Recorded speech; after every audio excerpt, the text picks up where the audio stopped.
Hello friends, welcome back to my YouTube channel. இன்றைக்கி நம்ம சேனலில் ஃபோட்டோ வச்சு எப்படி நம்ம ஹோம் டெக்கர் பண்ணலான்னு தான் பார்க்க போகிறோம்.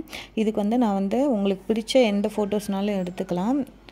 அதில் நான் இந்த மாதிரி என்னோடய ஷேப்க்கு ஏற்ற மாதிரி சைட்ஸ் கட் பண்ணியிருக்கேன். நீங்கள் சைட்ஸ் கட் பண்ணாமலும் வச்சுக்கலாம்.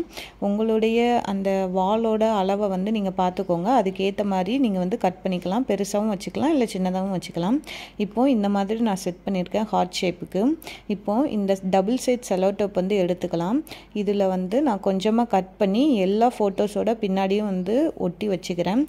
நீங்கள் எப்போவுமே ஃபஸ்ட்டு டைரெக்டாக அப்படியே செவுத்தில் ஒட்டிடாதீங்க. இந்த மாதிரி கீழே நீங்கள் செட் பண்ணி பாருங்கள், எப்படி வச்சா நல்லாயிருக்கும் அப்படிங்கிறத பாருங்கள். பார்த்துட்டு நீங்கள் வாலில் அதுக்கப்புறம் ஃபிக்ஸ் பண்ணிக்கோங்க. அப்போ இன்னுமே ஈஸியாக இருக்கும். இப்போது நான் வாலில் செட் பண்ண ஆரம்பிச்சிட்டேன். எப்படி நான் கீழே செட் பண்ணியிருந்தேனோ அதே போலவே ஹார்ட் ஷேப்புக்கு செட் பண்ணிக்க போகிறேன். இப்போ இந்த இடமே ஃபுல்ஃபில் ஆன மாதிரி ஆகிருச்சு.